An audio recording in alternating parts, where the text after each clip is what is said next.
The all-new 2026 Toyota RAV4 gets a new GR Sport version for the first time. And in this video, I'll cover the exterior changes, the interior changes, take it for a drive and see what it's like out on the road, as well as talking about the kind of fuel economy and efficiency you can expect in this as well.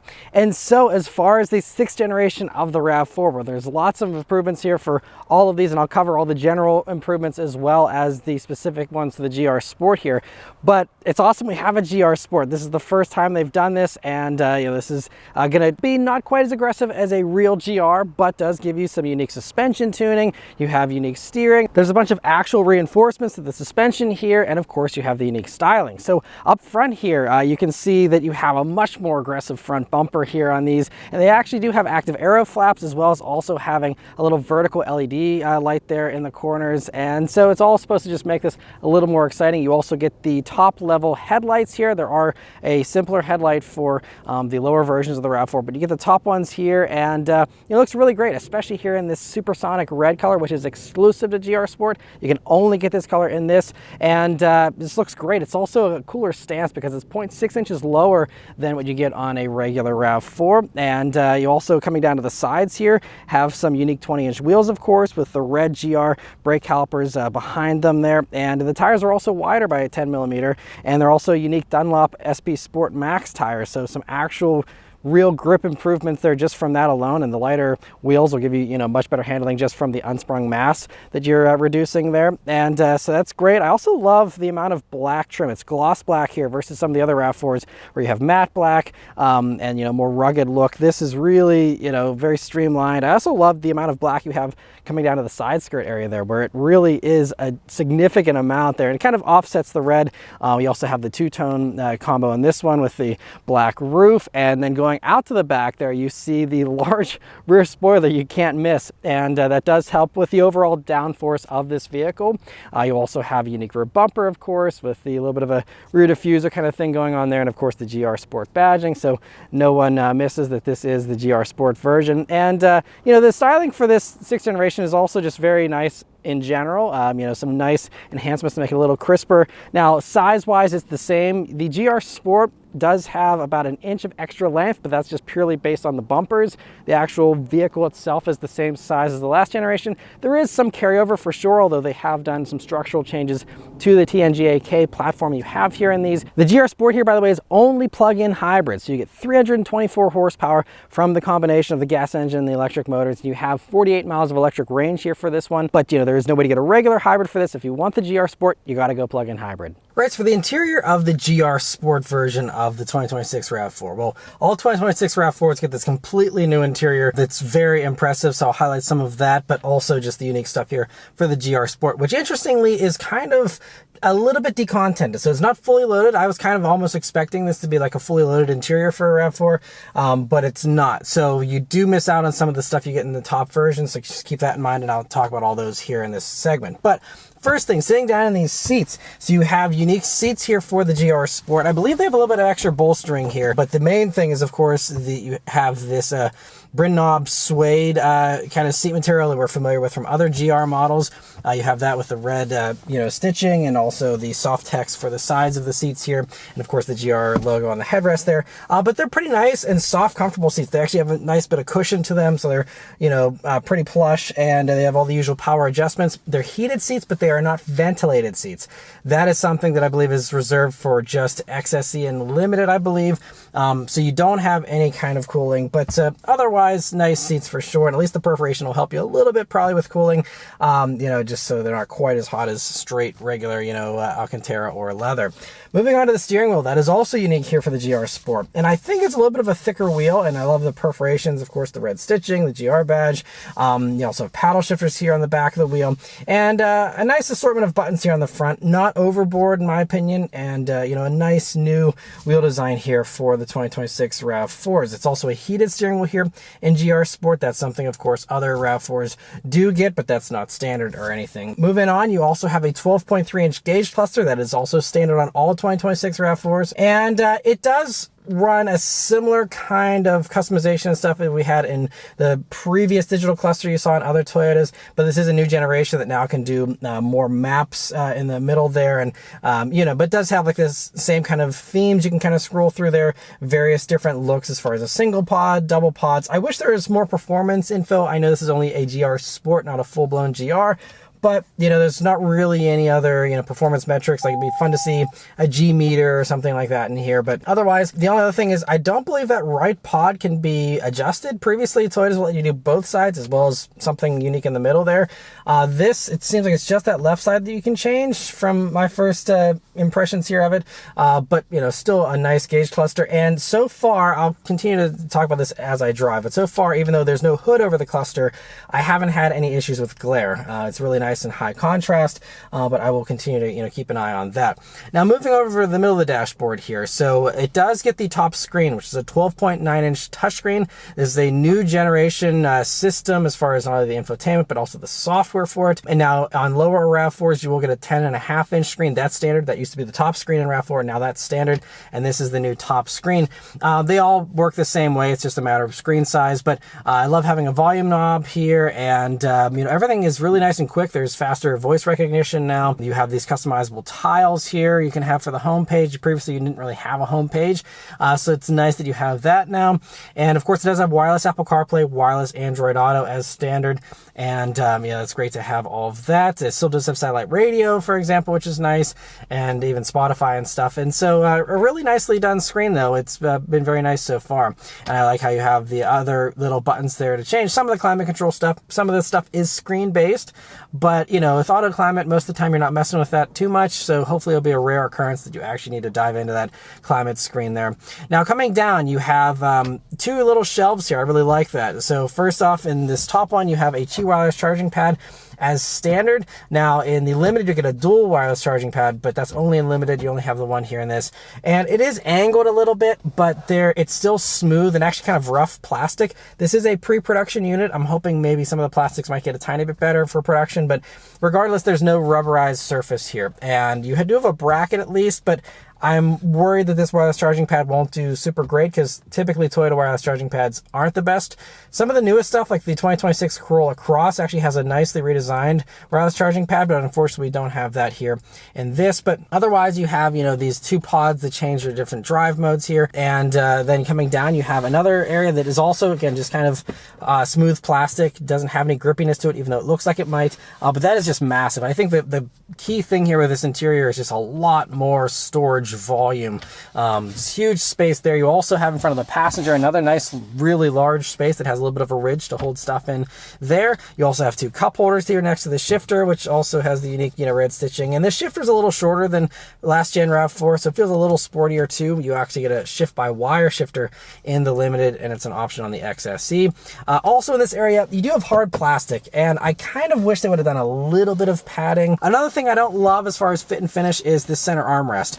Very thin amount of padding here. It's not super comfortable for resting your elbow on, in my opinion.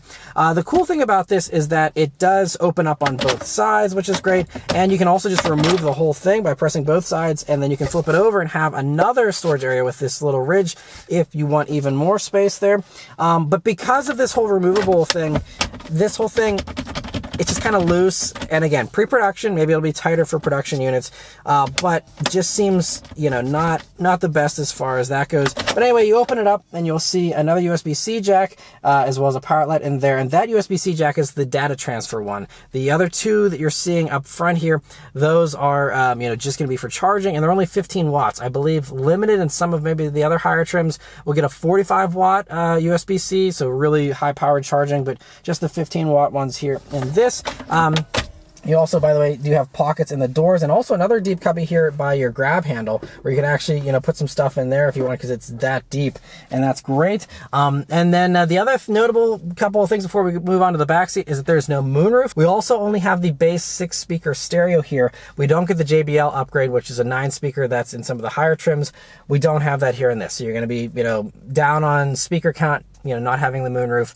So there are a few little compromises there. Moving on to the back seat here in the GR Sport. Now it's going to be about the same amount of space as the last gen RAV4 because again, same dimensions here, no real opportunities for increased legroom, I don't think. But I'm 5'9", me sitting behind myself. I still have a couple inches of legroom, totally sufficient for something like this. You do also have 2 more USB-C jacks here. That is something that comes on everything except the base LE trims of RAV4. So, you know, thankfully GR Sport does have the USB-C jacks, and also you'll see the air vents there. There's also a fold-down center armrest with cup holders built into it and pockets in those doors as well. Moving on to the trunk space here, again, that's going to be about the same as last gen RAV4, but it's a good amount of space, you know, right in line with the average for this segment, really. Nice and wide, nice and long. You have a little pocket there on the passenger side as well as a power outlet over there. And the notable thing, though, is that even though this is a plug-in hybrid, you actually do have a spare tire under the floor there. There's no extra room under there, but I mean, to have a spare is huge because there's even some hybrids where they say, oh, sorry, we have to get rid of the spare because that's where the hybrid batteries are. This has a plug-in hybrid thing with 48 miles of electric range, and we still have a spare, which is really huge. And all RAV4s, by the way, I believe, have a spare. And that's very, very nice to have. So they did a really good job with battery packaging. That was one of the things for this 6th generation RAV4. They did change some of the platform stuff to give you extra space. And so they, accommodated, the battery pack and the larger battery pack here for this new generation with, again, these 6th generation improvements. So that's great. No compromise there. And so anyway, we'll just turn it on and go for a drive here. So for the GR Sport version here, we do actually have the GR key. You get another GR products. That's a nice little touch there. And, just a few buttons, all plastic, but, a nice key fob. And I mean, the fact they went to the trouble of putting the GR on there is nice. So of course it is keyless access, keyless entry, and push button start. So you just leave the key in your pocket, hit the power button. Being a plug-in hybrid, most of the time, you won't actually kick the gas engine on. And it just turns right on. And you also do have a unique GR opening screen there whenever you turn it on as well. All right, so setting off here in the GR Sport. So the first things you notice about this vehicle, well, I think, the first thing that I'm noticing is the visibility. It's very good, just like the last generation RAV4. No surprises there. Nice thin A-pillar, good view out of the sides, view out of the back is pretty good. No digital rearview mirror here in these. You do get that in the limited, and it might be an option on others, but otherwise though, just starting off here. One thing they did really focus on for this new generation RAV4 is the NVH. So you have some new seals around a bunch of stuff. You have some extra sound deadening just in a variety of places, and that's all just designed to, again, really try and quiet down the RAV4 because it was a little bit of a noisier interior compared to some of the others. But I put it up into the sport mode here. We're in the auto mode, so it'll just do the best acceleration possible. Let's do a rolling acceleration first, and let's see how it does. Here we go. All right.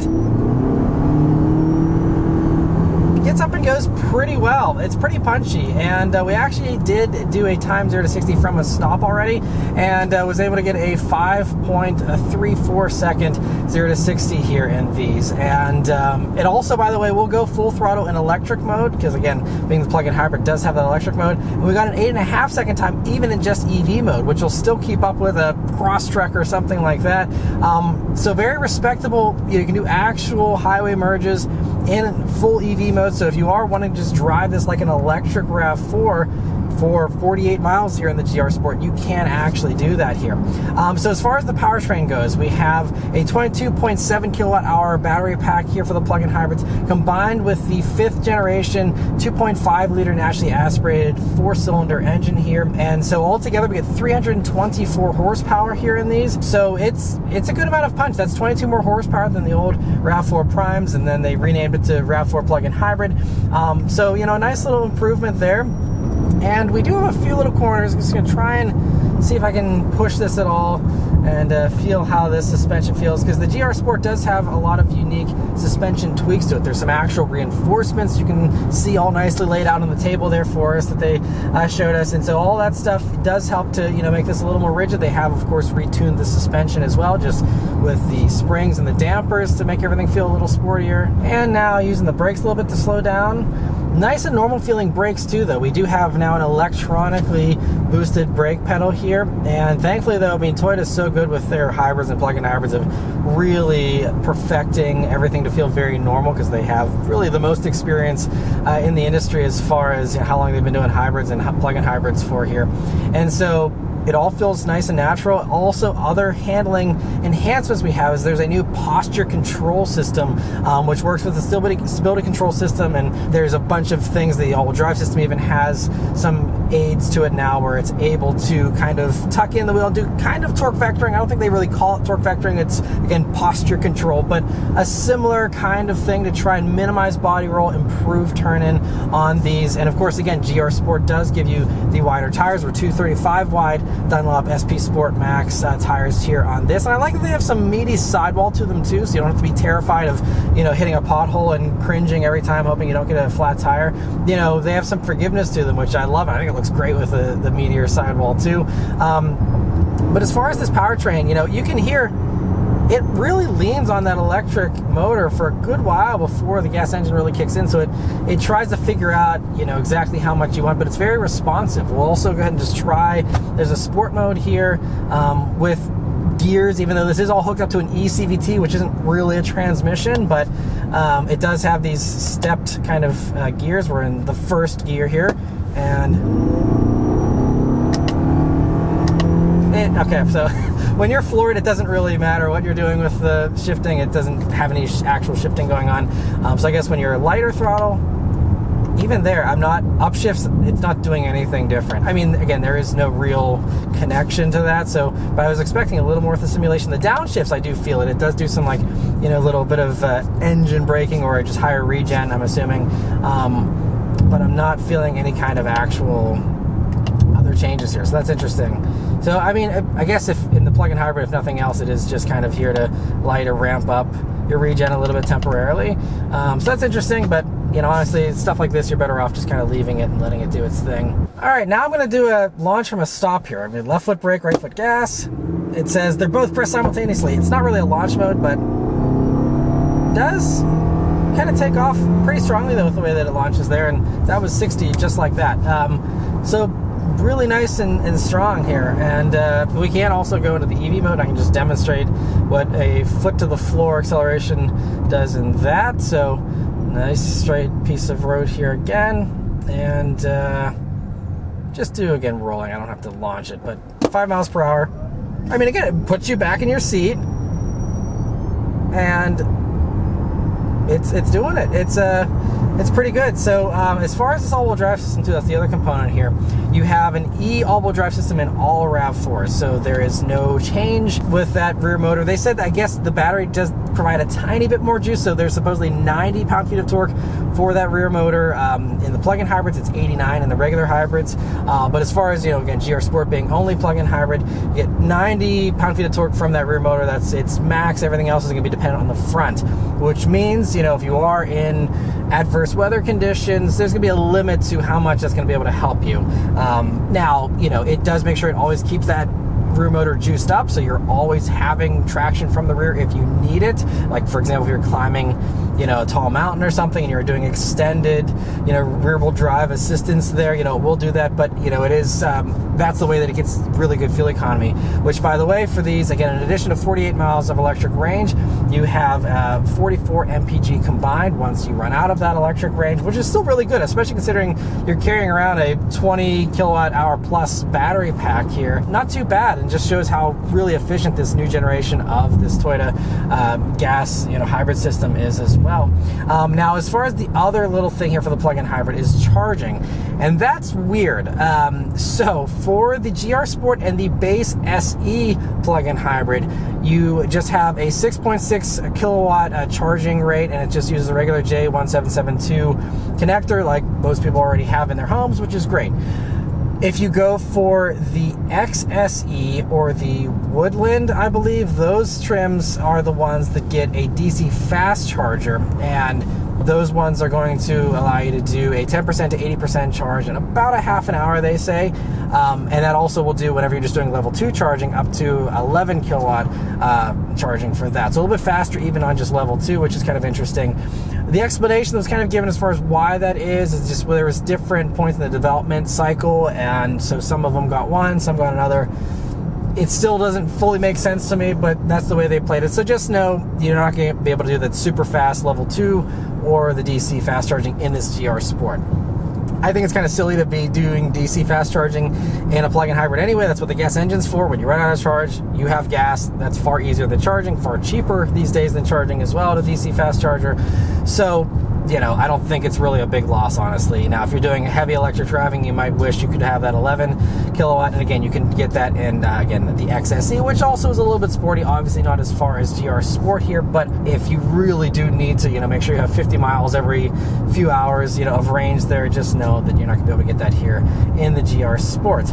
Other things here, you know, for the GR Sport, it is, you know, very nice and, you know, sporty with the handling here, pretty nice and flat. But I'm kind of surprised they didn't try and do any kind of exhaust work whatsoever with this one. I mean, you know, it's a plug-in hybrid, so you're not going to be hearing the exhaust consistently. So maybe that's part of why they didn't add one on. But for a GR Sport, you know, there's no real sound. And honestly, I'd even welcome an electronic sound enhancement. We don't have anything like that, I don't believe, either. It'd be fun if we had something going through the speakers to make it sound a little more like a GR Corolla or something. Again, that's a sound clip file. I don't think that's a big ask. Would have made this a little bit more fully fledged out as far as the GR Sport thing, in my opinion. Maybe something to add down the road that they can do, but yeah, the CV mode though, even climbing a hill here, it's completely fine. And I love that it does stay in that mode. There's a lot of other plug-in hybrids that have a mind of their own, and you know, they kind of take that control out of your hands as far as when it actually is doing stuff. But this, again, it will focus on draining that battery, and it's also nice because if you are just, again, doing regular commuting, it's going to always be in that electric mode unless you really, again, are in the auto mode and then you go foot to the floor. But otherwise, I mean, it's always going to focus on doing that battery, and that's good because a lot of other plug-in hybrids, like, you could have 30 or 40 miles of electric range, but it's always kicking on the gas engine because that plug-in hybrid isn't strong enough to just be electric. But this is one of the few where, again, you can truly, if you drive less than 50 miles a day, this can actually be just an electric RAV4. It kicks on the gas engine, I think, once every 6 months just to, you know, cycle through a tank of gas and, you know, make sure the engine's not being completely neglected there. But, you know, other than that, I mean, I think you can just, again, treat this like an electric RAV4, which is really cool. But yeah, now that we're up at some speed here, though, you know, doing about 50 or so miles per hour here, you know, I mean, this road's fairly smooth, but, you know, you don't really hear a whole lot of road noise. Yeah, you still do hear a little bit, and I don't know if this is still the quietest in its segment, especially, you know, for the GR Sport here, but, you know, it's a very nice thing whenever you're not just trying to race around, you're just cruising around. You know, does a really good job here, and we can even go back into the auto mode here. But you know, again, because you have such strong electric motors, if you do actually plug this thing in, which you absolutely should do if you're getting a plug-in hybrid, you know, it very rarely even needs the gas engine in regular driving. So yeah, I still think Toyota just does the best plug-in hybrids out there. It's so well done. And now we're on the highway here in the GR Sport version, and got a little bit of wind noise, but they did actually redesign these side mirrors to do less wind noise. There's also enhancements to, you know, again, some other seals and stuff to make it quieter out here. But while we're on the highway here, I do have the adaptive cruise control system on, which does have all the assistance, and all this stuff is standard. And it also debuts a new Toyota Safety Sense 4.0, which it does improve detection of bicyclists and just a wider field of view and all the usual kind of enhancements to detect things better, be safer, and all that. And so, but it's great that, I mean, everything comes standard. The only thing that on higher trims that you get is a 360 camera. That's not on lower trims, but like even blind spot monitoring, which other companies like Subaru still charge you for blind spot monitoring. RAV4, it's all of them get it as standard. And for the GR Sport here, you do get the 360 camera as well on this. And it even has, they went to the trouble of making it look like the GR Sport trim for the little icon there for the 360 camera. So that's great. Now, as far as this system, you know, I'm going to need more seat time than just a few miles on the highway here to really try out how well this system does. It still is a hands-on system. It does have traffic jam assist, so that'll be able to do some of that low-speed, kind of semi-autonomous driving for you there. That traffic jam assist, though, will require a data connection and a subscription for that component of it, but everything else, you know, does work, including full stop-and-go adaptive cruise. That all works here, you know, just baked in as standard, no subscription required or anything for that. And so, I mean, yeah, and all the other basic safety stuff, you know, it has, you know, again, the lane keep assist, lane trace assist. It does have a driver monitoring sensor as well here. And, but, you know, rear cross traffic alert, all the usual stuff, automatic emergency braking, everything is standard here, auto high beams, all of that. You do have LED lights as standard here. And also the final safety thing to mention here for 6th Gen RAV4 is that you now do have pre-tensioners and load limiters for the rear seat belts.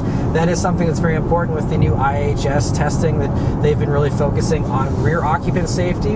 And so as a result, I'm expecting this to perform very well. We don't have crash test data yet to say for sure, but just know that they did enhance and redesign that rear seat and those seat belts to hopefully perform better in those tests. But really the final thing to mention here is going to be you know, the availability, because you know, we're driving these pretty early. These plug-in hybrid ones, including GR Sport here, are not going to be going on sale until the first quarter of 2026. So you have a little bit of a wait. Now, I've seen other places that said spring of 2026, Q1. I mean, maybe you could come a little sooner than spring, but that's kind of going to be the you know, window there you can expect for these. And also, plug-in hybrids are only built in Japan. The hybrid versions are going to be built in Kentucky and Ontario, Canada, but for plug-in hybrid, they're all coming from Japan, including, again, GR Sport here. We don't have pricing for these, again, especially since we're so far out from production for these, so we'll have to wait and see, and that's going to be really the all-important thing, is pricing as far as how it compares to competition. But especially for GR Sport here, there really is no competition. No one else is doing an, you know, actual sporty version, and there's very few plug-in hybrids, honestly, even as well. You could argue, you know, the Dodge Hornet has the RT plug-in hybrid, which is a little bit sportier, but that's really a subcompact. It's just a big subcompact. It is smaller than this is here. So even that I don't really consider a competitor, and everything else, again, is just hybrids or, again, regular plug-in hybrids, but none of them do this much power. None of them have a sporty version like this, and, you know, in my opinion, none of them are as well executed. They don't have as much electric range. I think the best from the competitors is, you know, a little over 30 miles of electric range.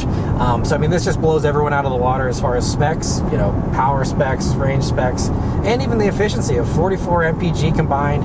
You know, I think that's even going to be better than what you're going to get with the others, which use turbochargers in their plug-in hybrids sometimes, and other stuff that, you know, can drain fuel economy. You know, real all-wheel drive systems versus this having the all-wheel drive. There's just, I think Toyota did a very smart approach to this of, you know, covering all your bases, you know, still making sure, of course, it's all-wheel drive and all that, but also still giving you fantastic efficiency and, you know, great upgrade in battery size here compared to the last generation, and of course the great new improvements here to the 6th Gen RAV4, you know, overall. And so, yeah, I'm really happy we have a GR Sport here. It's fun that they're bothering to do this, because again, no one else is. And, you know, sure, I'd love to see a full-blown GR. I'd love to see, you know, all that other wish list enthusiast stuff. But in the meantime, this is a really fun offering, and I'm really happy that we have it here. And I'm just curious to see, you know, pricing. I'm assuming pricing will be reasonable, because again, we have some decontented stuff, you know, with no cooled seats, no JBL stereo, no moonroof. So I'm guessing that, you know, this one will hopefully, you know, not have a giant price increase over the old, you know, RAV4 plug-in hybrids here. But again, we'll have to wait and see on that. But anyway, that's all of my thoughts here on the GR Sport RAV4. Let me know your thoughts on it in the comments below. Huge thanks to Toyota for providing me here with this opportunity to review this vehicle for you guys today. And yeah, thank you all very much for watching. Please leave a like and subscribe to keep these videos coming, and I'll see you guys on the next one. Take care.